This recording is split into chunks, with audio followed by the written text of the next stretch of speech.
In this video I'm gonna show you the whole process how to create that beautiful animation.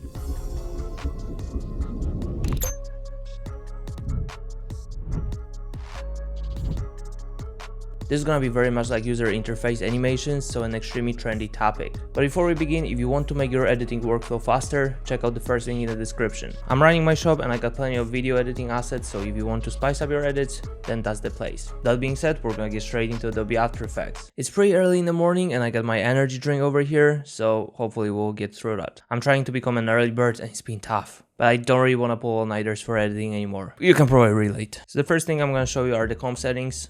Let's hit OK. And what I want you to do is basically head over here to the rectangle tool and we're gonna double click it. That way we got kind of a solid, so I'm gonna rename it to BG.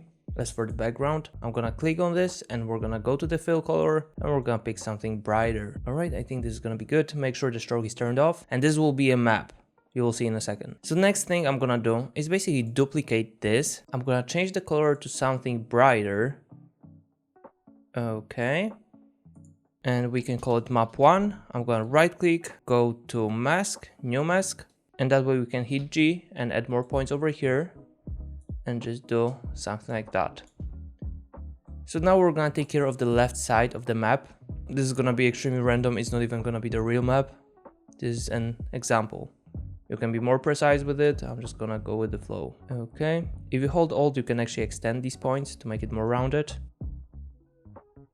Alright, I think I'm good with this. Then what we're gonna do is hit Ctrl D and we're gonna double click the mask and I'm just gonna move it somewhere here. Alright, and now we just need something different. If you randomly add these points, it should be fine. Alright, now I'm gonna duplicate map 1, I'm gonna put it above, and what we wanna do is double click the mask, move it over to the side, and essentially I'm gonna right click, go to transform, and we're gonna flip horizontal. We can actually double click it again and move it over here. Okay, and here we kind of wanna have that side a bit different, so let's just play around with this. I'm gonna duplicate map 2, put it above, and let's just double click the mask. We can actually make it smaller, put it somewhere here. I'm gonna rotate it. This seems good. I'm gonna probably head over here. I'm gonna double click the mask. Let's make it a bit smaller. Just like so. Maybe map 1 could be a bit higher over here. And by the way, you can always just download the map from the internet. It's gonna look fine. I just wanna have that UI look. So the next thing I'm gonna do is select map number 4 and then hold shift click on the BG. I'm gonna right click, go to pre-compose and I'm gonna call it map. Let's hit OK. And here to this layer, I'm gonna add the effect that will make it look like a globe. So the effect we're going for is CC sphere. Now if we head over to the rotation and we start playing around with Y, this is actually starting to remind of kind of a globe. So to be honest, I think I'm fine with this. I'm just gonna leave it like that. We could probably keyframe all the rotations. I'm gonna hit U, move it to the right, and let's just play around with this a bit. You can probably set it to random values. I'm gonna select everything and I'm gonna hit F9. Let's go to the graph editor and what we wanna do is create a peak on the left. Alright. So this is a pretty cool look. I'm just gonna speed it up. All right, this should be perfect. I'm gonna go back and now what we wanna do is head over here. I'm gonna grab the star tool and we're gonna create a pointer. So for this, we need a triangle. Make sure to hold shift and recenter the whole thing. I'm gonna go over here to the rotation and I'm gonna change it to 180. I'm gonna recenter again. And if you have too many points, you can always adjust them over here. I'm gonna change the fill color to white. Let's hit OK. And I'm gonna probably scale it down just like so. Let's recenter again. And what we want to do is rename it to pointer. I'm going to open up Polystar 1, right click on the Polystar path 1 and convert to Bezier path. I'm going to zoom in and what we want to do is hit G and remove these 2 points, that one and that one on the right side. I'm going to select the bottom point. I'm going to drag it upwards. Then I'm going to select these 2. Hit Ctrl T and while holding Ctrl, I'm just gonna squeeze it in. So this starts to remind of a pointer. I'm just gonna hit enter and I'm gonna drag that one lower. Make sure to hold shift. Pretty much perfect, I'd say. To make it look even more like a pointer, you can always head over here to add and pick round corners. If I open it up and I bump up the value, it's just gonna look more rounded on the corners. So now what we want to do is have the movement for the pointer. But before that, we're going to hit Y, or you can just click here and we're going to drag that anchor point on the top of the pointer, just like so. I'm going to hit P, then hold shift click R, and we're going to keyframe values for position and rotation. The only thing I'm gonna do is just drag it lower and probably a bit to the side. We might actually wanna move to the left, and also I'm gonna scale it down a bit. Okay, let's go back to our keyframes. All right, this seems good. I'm just gonna probably have it a bit lower and maybe a bit more towards the right. And what we're gonna do is basically bring that pointer from somewhere here. So what I'm gonna do is move to the beginning, play around with X and Y, and then we're gonna change the rotation, just like so. So that's the movement, and we're just gonna apply the same graph as before. So I'm gonna easy go to the graph editor, and we're just gonna create a peak on the left, just like so. Let's see now. This looks nice, but I'm gonna speed it up in the beginning. What we're gonna do is hit S, I'm gonna keyframe scale, and we're just gonna lower it down a bit. Then I'm gonna move forward, I'm gonna copy the first keyframe, and I'm gonna paste it here. So that way we're gonna get that clicking effect, as you can notice over here. And now what you wanna do when we got that clicking effect is apply position keyframes to the map. So I'm gonna hit P, create a keyframe, I'm gonna move forward, and we're just gonna create an upwards movement. Okay, something like that, but obviously it needs to happen after the click.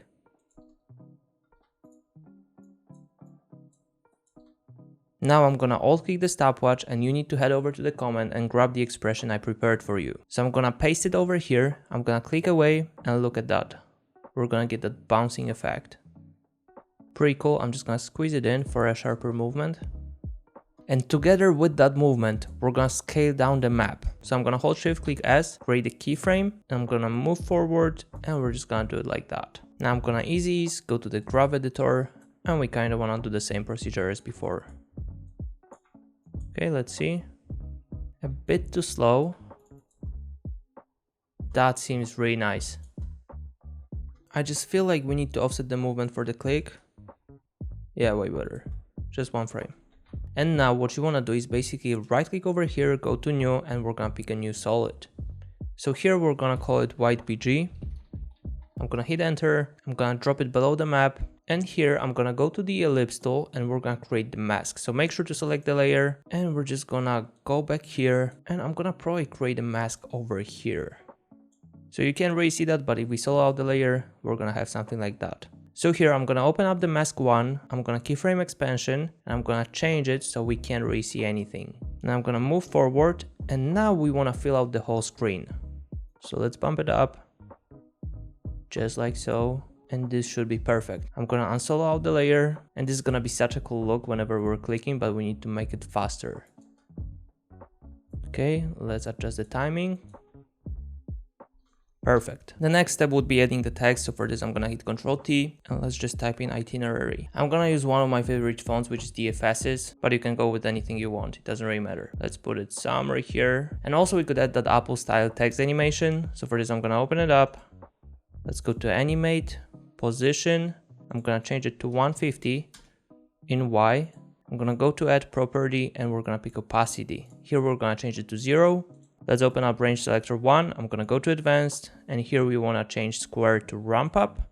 I'm gonna change ease low to 100%, and here in the offset we're gonna change it to -100%. I'm gonna keyframe the stopwatch, move forward, and we're gonna change it to 100%. All right, let's slow it down a bit. Looks nice. We can actually start the layer from here. You can adjust the timing. And now let's head over to the round rectangle tool, and what we want to do is create some blocks. And these blocks are actually going to be locations. So let's call it block 1. I'm going to change the color to something like that. And then what we're going to do is head to the position in our map. I'm going to open up the expression, and I'm going to copy it. So now what you want to do is head over to the scale in our block. I'm going to alt click the stopwatch and paste the exact same expression. So now let's go ahead and create a keyframe, move back, and change it to 0.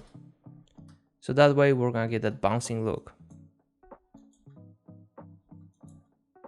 Okay, that looks nice. Let's offset it a bit and squeeze it in.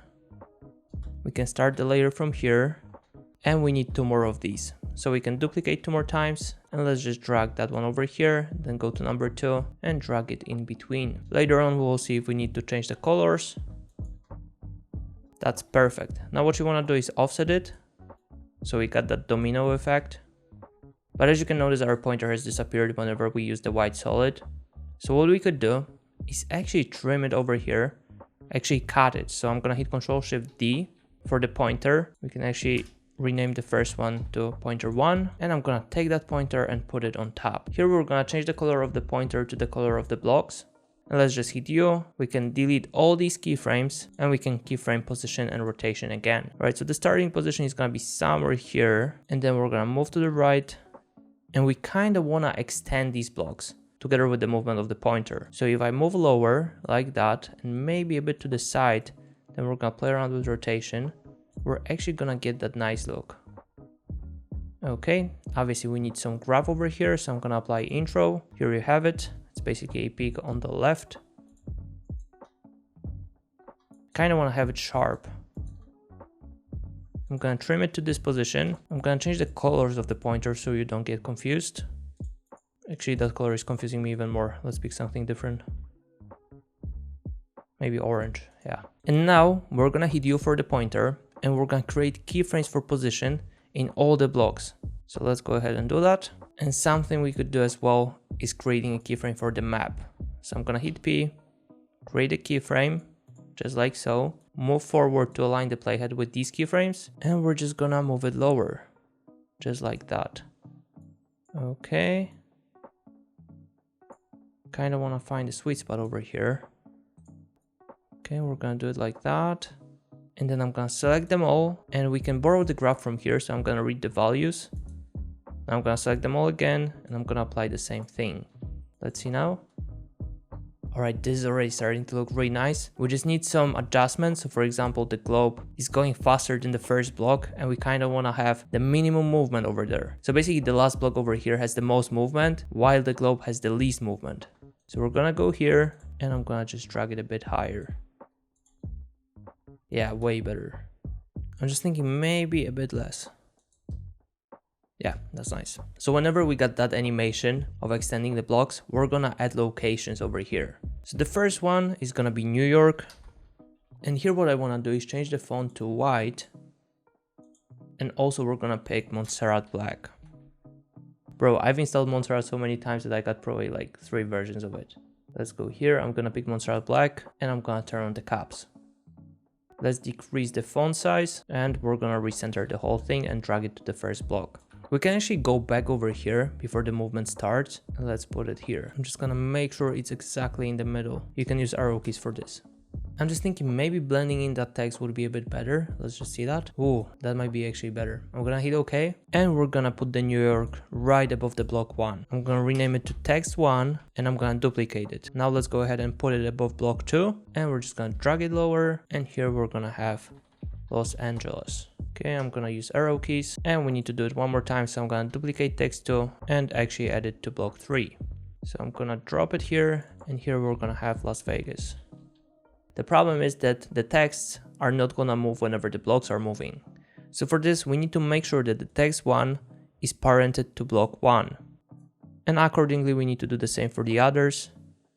So let's change text 2 to block 2, and also here text 3 to block 3. And that extension is occurring somewhere here. So what we're gonna do is select each of the texts. I'm gonna move the playhead over here, and I'm gonna create keyframes for opacity.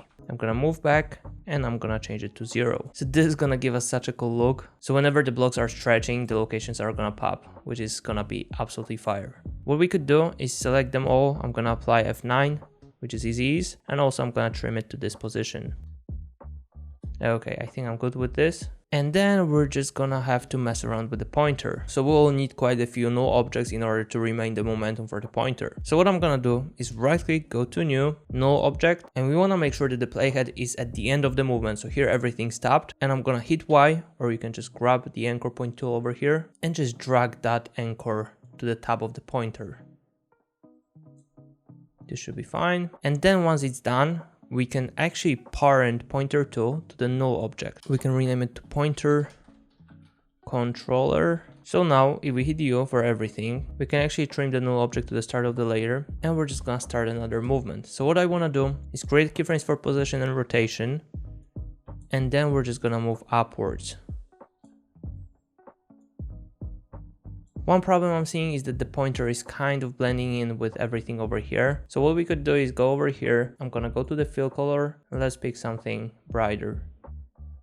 It should be fine. Let's hit OK. Or you know what? We can actually make it ideal by just grabbing the color from the text. This should be really minimalistic now. Alright, since we got the keyframe set over here, I'm gonna move upwards right to the first block and we're gonna play around with rotation. Okay, I'm gonna select them all and I'm gonna apply the mid graph. So basically this is the peak in the middle. I'm gonna go back and let's see now. Alright, this is perfect. We just need some adjustments for the timing. I'm gonna speed it up. Let's overlap it a bit more. Yeah, perfect. So now in the number 1, I'm gonna hit Ctrl D in order to duplicate. I'm gonna hit U and I'm gonna delete the first keyframes. Now we're gonna be able to parent pointer 1 to pointer 2. And we need to create another movement. So this movement is gonna go towards the right, just like so. Make sure to apply the mid graph. Let's adjust the timing. We can open it up for reference. Let's overlap the keyframes.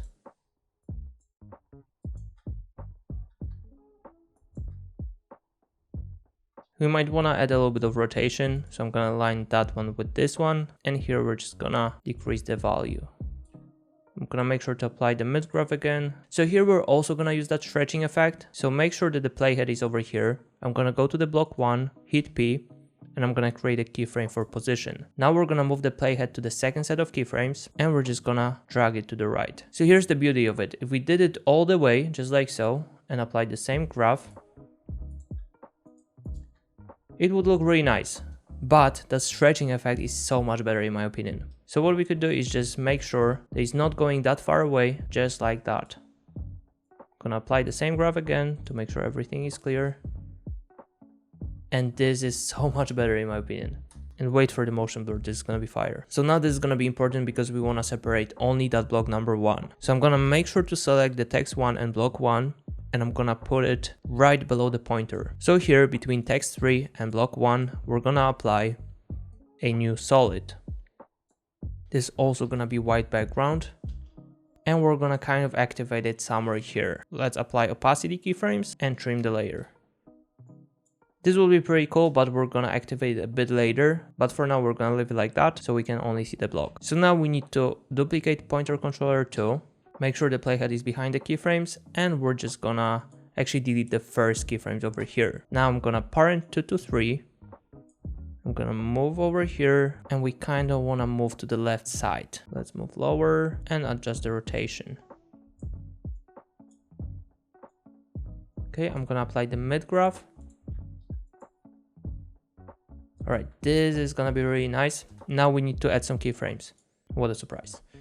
So what I'm gonna do is go to block 1, and here what we wanna do is make sure that the constraint proportions is turned off, and we're gonna keyframe size. Also what you wanna do is hold shift and click P, and we're gonna keyframe the position again. So now we can hit Ctrl R, and I'm just gonna set a line over here so we know where it needs to start. So here's our starting position, and we need to make sure to kind of extend that block in Y, which means here. And then also when we're dragging the position, the tab needs to be aligned with that line. So that's what we have, and it's extremely rounded, so that's the problem. So we can move over here, and I kind of want to change the roundness unless it doesn't really change anything about the shape. All right, so here's a perfect moment. So 42 should be fine. So that way we don't have that extreme roundness. So what we could do here is select all these keyframes, and I'm gonna apply the mid graph. Okay. Honestly, this is very rapid, so what we could do is extend it, and I'm just thinking about having it a bit smaller in Y. Okay, let's align it again, make sure it's perfect. All right, I'm gonna apply the mid graph again, just to make sure everything's all right. And also, together with this, we need to have pointer movement. So what I'm gonna do is duplicate number 3, hit U, delete the first keyframes, parent 3 to 4, and we're just gonna move over here. And what you want to do is just have that pointer go lower. So you can either use that stretch effect, which means that the pointer needs to go further, or you can just set it exactly where the movement finishes. Also, I'm gonna go over here, somewhere to the middle, and we could use rotation as well. Right, let's apply the mid graph and see the whole thing. So this is extremely accurate, but obviously we could go further. The stretch effect is really nice over here, but I feel like in that particular case, it might be actually better to have it aligned with the bottom part of the shape. Yeah, I think it's a bit better over here. You can select these keyframes and drag them back a little bit to overlap the movement. You can extend it, and let's see now. There's a lot of playing around with the timing just to make it perfect. And exactly at that movement, I would apply that white background. So for this, we're gonna make sure to offset it around to this point. I would probably just squeeze it in and then apply easy ease. Where's the sweet spot? This should be fine. And now something cool would be adding an image from New York. So I'm gonna do that. I'm gonna make sure to turn off rulers and also guides. I'm gonna make it smaller and let's just put it somewhere here. That's the problem, when you're making pictures extremely small, they are kind of losing the quality, but this is just for the sake of showing you how it works. Anyway, we're gonna probably make it like that. And then what we wanna do is grab the round rectangle tool, and with nothing selected, we're just gonna create a shape like that. And I'm gonna adjust the roundness just like so, and we're gonna rename it to cover. And now what I'm gonna do is head over to mode, so you can click here or hit F4 on the keyboard, and I'm just gonna change the track matte to cover. So that way the corners are rounded and we can adjust it a bit. I'm gonna probably bring up the image over here, and then I'm also gonna play around with the rectangle. I kind of want to make sure that the roundness is perfectly adjusted. So I can definitely tell that it's too much to the left. So let's do it like that. We can check constraint proportions and let's see what works here. I think this is gonna be good. So what we could do is just consolidate these two layers. So I'm gonna pre-compose them. Let's call it New York image. And we're gonna start that picture somewhere from here. One thing I would do is go to the text one, create a keyframe for position, go to these two, and we're just gonna drag it a bit lower so it's got that stretch movement. I'm gonna make sure to apply the same graph as here. So let's read the values and apply it. Let's see the whole thing. And also we're gonna do it for New York image. But one thing I would do is go to track matte over here and change it to block number 1. Now it's gonna disappear, so make sure to enable the layer again. So here we're gonna have that final keyframe. So make sure to set one for position, move back, and we're just gonna drag it upwards. Okay, so that's what we're gonna have. We're gonna apply the same mid graph. And this is so nice. I'm just thinking maybe fading it in would be a good idea. So I'm gonna add opacity keyframes a bit later. Let's hit F9. Yeah, that's really nice. Maybe a bit backwards, yeah.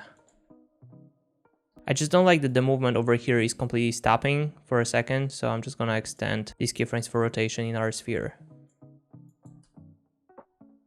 Yeah, perfecto. So now what you could do is make sure to turn on the motion blur for everything. You don't really need to do that for null objects, but screw that. But don't turn it on for the white background, because I feel like when it's harsh on the edges it looks good, but if you turn on the motion blur, I don't know, it's up to you. I honestly prefer it without it.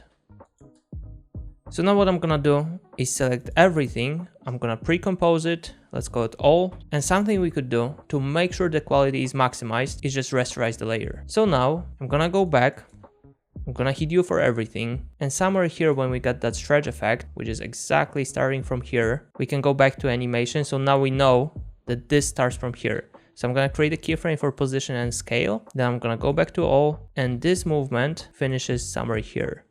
So make sure the playhead is on these two, go back, and here you're able to create another set of keyframes. So I'm gonna zoom in a bit, go down, and we should be good. I'm just gonna go back again and I will make sure we have the same graph. So here we got an intro. I'm gonna apply it to these two. Okay, I feel like we could go lower with this, just like so. My camera died, cool. But we're gonna carry on. And now what we wanna do is go back to all, and we're gonna make sure that the playhead is on the start of the movement when we're pulling out New York. So if I go to the block 1 over here, hit U, I know that this movement starts from this keyframe. So let's align the playhead, go back, create a keyframe for position. We're gonna go to all again. We're gonna align it with the second one, go back to animation, and let's move to the right. Just like so, you can use action save. All right, this seems good. Let's make sure to use the same graph, which is probably mid graph. I'm gonna apply it over here. Ooh, bro, that looks so nice. I'm really dropping a lot of sauce today, so make sure to subscribe because this animation is fire. And now we're gonna go back to all, and now we kind of want to start another movement from here. So make sure the playhead is on these keyframes. Let's go back to animation, create keyframes for position and scale, go back to all, and align it with these. Now I'm gonna go back, and we kind of want to have it more in the middle and scale it up. So let's do it like that. Was it a mid graph? Let's check it out, probably. Yep, mid graph. So we're gonna apply it here as well. Now what I'm gonna do is pre-compose all that. Maybe let's call it all 2. I'm gonna hit OK. And here what we wanna do is basically add transform effect. I'm gonna make sure to alt click the position, actually the stopwatch for position, and I'm gonna type in wiggle, and in brackets you wanna add 1,10. So this is gonna give us that extra shake to the camera.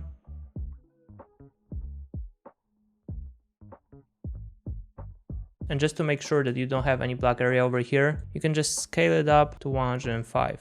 Alright, I think we got the whole animation. I'm gonna wrap it up here. Hopefully you enjoyed that in-depth tutorial. You found it insightful, and yeah, make sure to check out Editing Shift. I got some cool assets there. And with that being said, check out the video on the screen, and I will see you in the next one. Cheers guys.